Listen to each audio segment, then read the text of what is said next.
नेपाल के दिल में बागमती नदी बहती है। ये कोई आम नदी नहीं है।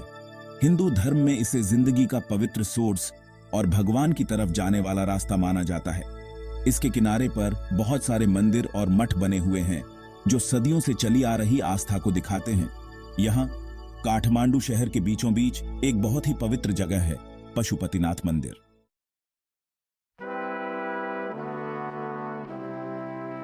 ये मंदिर, जो यूनेस्को वर्ल्ड हेरिटेज साइट भी है, 264 हेक्टेयर में फैला हुआ है। इसका इतिहास बहुत पुराना है और इसके बारे में बहुत सी कहानियां और किंवदंतियां प्रसिद्ध हैं।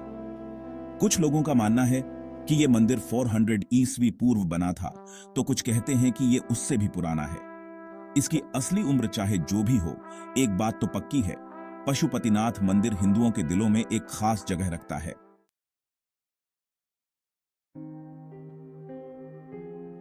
पशुपतिनाथ मंदिर कब बना, यह तो समय के अंधेरे में कहीं खो गया है। बस पुरानी पीढ़ियों से सुनी हुई कहानियां चलती आ रही हैं। कुछ लोग कहते हैं कि यह मंदिर लिच्छवी वंश से भी पहले का है।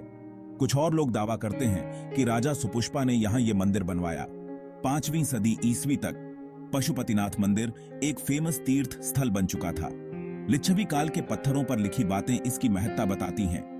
यह मंदिर पूजा के साथ सांस्कृतिक और सामाजिक जीवन का भी केंद्र था। विद्वान यहां आकर ज्ञान की बातें करते थे, कलाकारों को यहां से प्रेरणा मिलती थी।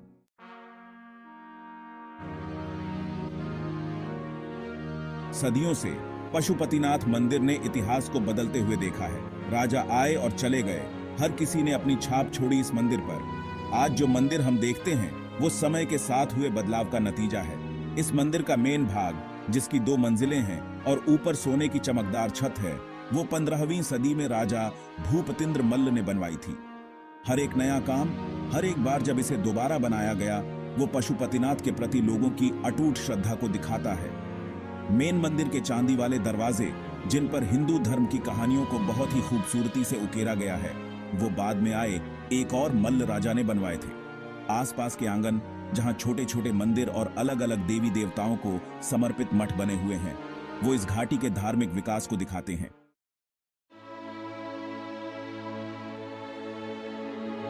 भूकंप आए, हमले हुए, लेकिन पशुपतिनाथ मंदिर हमेशा मजबूती से खड़ा रहा। इसकी नींव कभी नहीं हिली।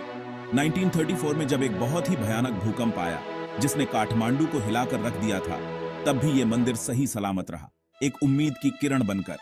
बहुत से लोग मानते हैं कि इसकी ये मजबूती इस बात का सबूत है कि इसकी दीवारों के अंदर कोई दिव्य शक्ति रहती है।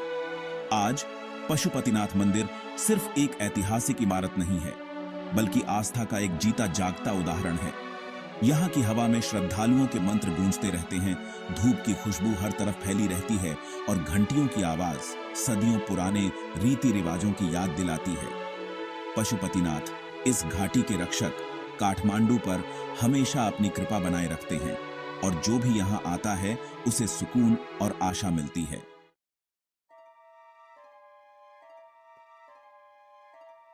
पशुपतिनाथ, ये नाम सुनते ही एक अजीब सी शक्ति और आध्यात्मिकता का एहसास होता है।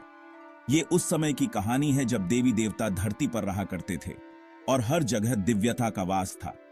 कहते हैं कि भगवान शिव दुनिया के बोझ से थककर बागमती नदी के पास के जंगलों में आराम करने आए। उन्होंने एक खूबसूरत हिरण का रूप धारण कर लिया ताकि उन्हें कोई पहचान ना सके और उन्हें शांति मिले। लेकिन सभी देवता उन्हें वापस बुलाना चाहते थे। वो उन्हें ढूंढते हुए उसी जगह आ पहुंचे जहां शिव अपने हिरण रूप में घूम रहे थे। जैसे ही देवता पास आए, शिव बिना कोई हलचल किए धरती के अंदर चले गए। बस उनके सींग दिखाई दे रहे थे। देवताओं ने दिव्य उपस्थिति को पहचान लिया और उनसे वापस आने की प्रार्थना की।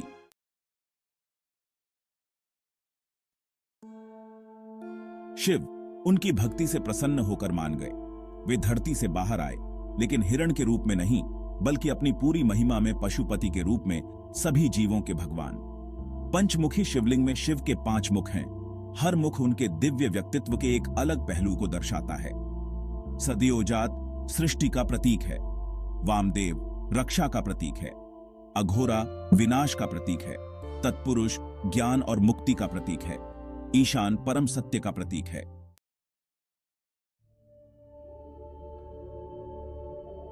तीसरा भाग लिंगम की शक्ति, पंचमुखी शिवलिंग अपने 5 मुखों के साथ हमें शिव के अलग अलग रूपों की याद दिलाता है। ये हमें बताता है कि बनाना और बिगाड़ना, रक्षा करना और मुक्ति देना, ये सब ईश्वर के दिव्य खेल का हिस्सा है। भक्तों के लिए लिंगम सिर्फ एक पत्थर की मूर्ति नहीं है, बल्कि शिव की ऊर्जा का एक जीवंत रूप है। लिंगम को छूना भगवान से जुड़ने जैसा है, प्रार्थना करना और कुछ अर्पित करना ईश्वर की रचना में शामिल होने जैसा है। मंदिर के अंदर अनगिनत प्रार्थनाओं की ऊर्जा महसूस की जा सकती है, जो सदियों से लोग यहां आकर कर रहे हैं। भक्ति का हर एक काम, हर फूल, धूप या जल चढ़ाना धरती और ईश्वर के बीच के रिश्ते को और मजबूत बनाता है।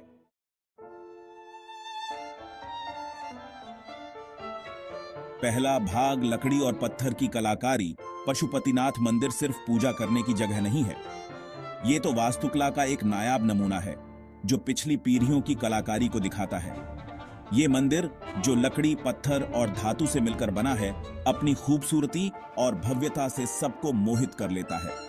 इस कलाकारी के केंद्र में है मुख्य मंदिर, जिसकी 2 मंजिलें हैं और जो नेपाली डिजाइन का एक बेहतरीन उदाहरण है। नीचे का हिस्सा जो पत्थरों से बना है, पूरी संरचना को एक मजबूत आधार देता है।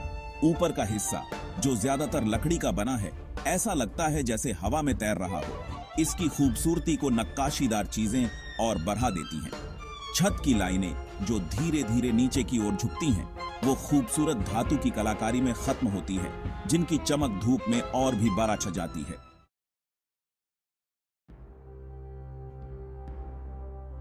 दूसरा भाग भक्ति की सुनहरी छोटी मुख्य मंदिर की सबसे खास बात है इसकी छत। पूरी तरह से सोने की परतों से ढकी हुई ये छत चमकती है और पशुपतिनाथ के प्रति श्रद्धा को दिखाती है। सोना सिर्फ सजावट के लिए नहीं है, बल्कि इसका एक गहरा मतलब है। ये दिव्य प्रकाश का प्रतीक है, शिव की उपस्थिति का प्रतीक है, जो पूरी दुनिया को रोशन करता है। जैसे जैसे सूरज आसमान में घूमता है, सोने की छत का रंग भी बदलता रहता है और मंदिर के आंगन में रोशनी का एक अलग ही खेल दिखाई देता है। ये नजारा देखने लायक होता है, जो ईश्वर की शक्ति की याद दिलाता है और सबको प्रेरणा और आशा देता है।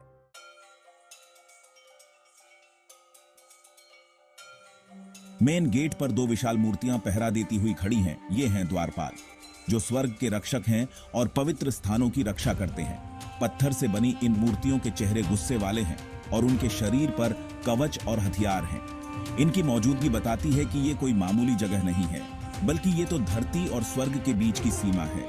गेट खुद में एक कलाकृति है। इसकी लकड़ी पर हिंदू धर्म की कहानियों को उकेरा गया है। देवी देवता, राक्षस और दूसरे जीव एक साथ दिखाई देते हैं और हर चीज का एक मतलब है। इस गेट से गुजरना एक अलग ही अनुभव है। बाहरी दुनिया से पशुपतिनाथ के पवित्र क्षेत्र में जाना आस्था की यात्रा।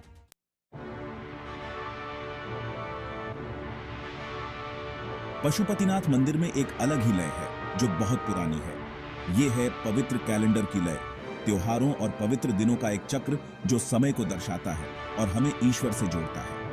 पूरे साल पशुपतिनाथ मंदिर भक्ति से भरा रहता है, लेकिन कुछ खास मौके ऐसे होते हैं जो नेपाल और दुनिया भर से श्रद्धालुओं को आकर्षित करते हैं। ये त्योहार सिर्फ मनाए नहीं जाते, बल्कि ये आध्यात्मिक नवीकरण, आत्मनिरीक्षण और अपनी आस्था से जुड़ने के मौके होते हैं। ये पूरे मंदिर परिसर को रंग, ध्वनि और भावनाओं से भर देते हैं। हर तरफ मंत्रों की आवाज गूंजती है, धूप की खुशबू और गेंदे के फूलों की खुशबू मिल जाती है और ढोल की आवाज आंगनों में गूंजती है।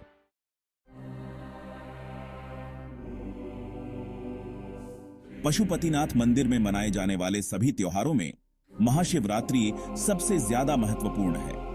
फाल्गुन महीने फरवरी मार्च में अमावस्या की 14वीं अमरात को महाशिवरात्रि शिव के सृजन और विनाश के नृत्य का उत्सव है, जो हमें जीवन, मृत्यु और पुनर्जन्म के बारे में बताता है।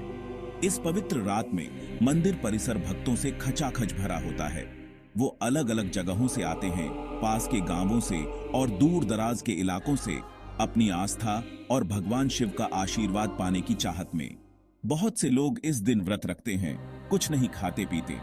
उनकी भक्ति आध्यात्मिक चाहत से प्रेरित होती है। जैसे ही सूरज डूबने लगता है, मंदिर रात भर चलने वाली पूजा और उत्सव के लिए तैयार हो जाता है।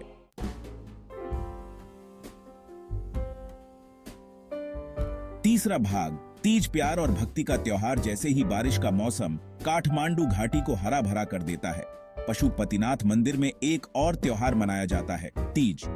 ये त्योहार ज्यादातर महिलाएं मनाती हैं और ये प्यार, भक्ति और शादीशुदा जिंदगी की खुशी का प्रतीक है।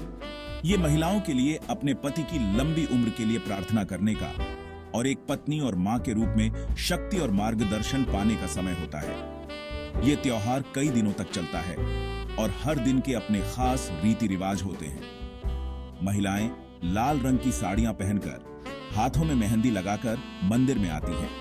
वो व्रत रखती हैं, भक्ति गीत गाती हैं और झूलों पर झूलती हैं। उनकी हंसी पूरे मंदिर में गूंजती है।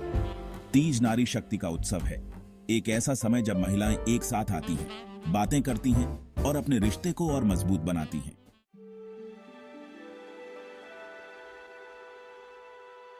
पहला भाग पूजा का सिलसिला जैसे ही सूरज की पहली किरण काठमांडू के आसमान में फैलती है, पशुपतिनाथ मंदिर में एक अलग ही एहसास होता है। ठंडी हवा में चंदन और धूप की खुशबू घुल जाती है, जो बताती है कि मंदिर में जल्द ही पूजा शुरू होने वाली है। मुख्य मंदिर के दरवाजे खुलते हैं और पवित्र शिवलिंग दिखाई देता है, जिसे ताजे फूलों से सजाया गया है और दियों की रोशनी में नहलाया गया है। पुजारी पारंपरिक सफेद धोती पहने हुए, माथे पर विभूति, पवित्र राख लगाए हुए सुबह की आरती शुरू करते हैं, जो रोशनी, ध्वनि और खुशबू से भरी होती है। घंटियां बजती हैं, संस्कृत के मंत्र पढ़े जाते हैं और ढोल की थाप हवा में गूंजती है, जिससे एक अलग ही ऊर्जा का एहसास होता है।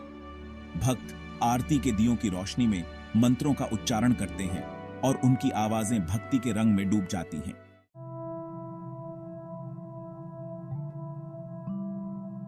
पशुपतिनाथ मंदिर के पुजारी सिर्फ एक पवित्र जगह के रखवाले नहीं हैं, बल्कि एक ऐसी परंपरा को आगे बढ़ा रहे हैं जो सदियों से चली आ रही है।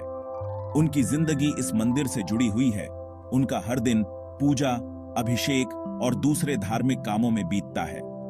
पूरे दिन पुजारी अलग अलग तरह की पूजा करते हैं और हर काम का एक खास मतलब होता है। वो बागमती नदी के पवित्र जल, दूध, शहद, दही और पंचामृत से शिवलिंग को नहलाते हैं और मंत्र पढ़ाते हैं ताकि शिव जी का आशीर्वाद मिले। मंदिर के अंदर अगरबत्ती, चंदन और गेंदे के फूलों की खुशबू होती है, जो एक अलग ही दुनिया में ले जाती है।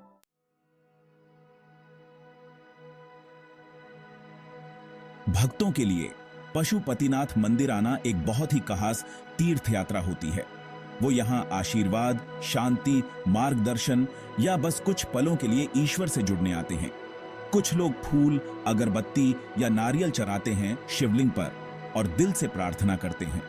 कुछ लोग मंदिर की परिक्रमा करते हैं, उनके कदम भक्ति के रास्ते पर चलते हैं। पुजारी, जो धरती और ईश्वर के बीच की कड़ी हैं, भक्तों को आशीर्वाद देते हैं, उनके माथे पर विभूति लगाते हैं या कलाई पर कलावा बांधते हैं। ये स्पर्श चाहे कितना भी छोटा क्यों ना हो, पशुपतिनाथ की दिव्य ऊर्जा से भरा होता है, जो सुकून, सुरक्षा और आध्यात्मिकता देता है।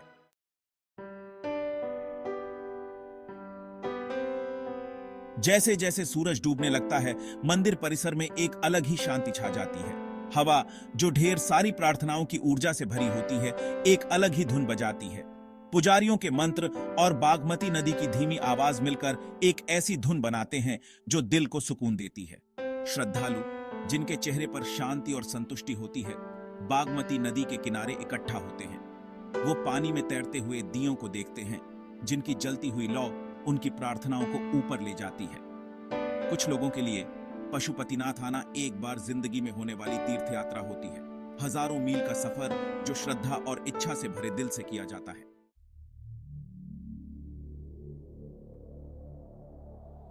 कुछ और लोगों के लिए ये उस जगह पर वापस आने का मौका होता है जो उनके दिल के करीब है, जो उन्हें आध्यात्मिक सुकून देता है।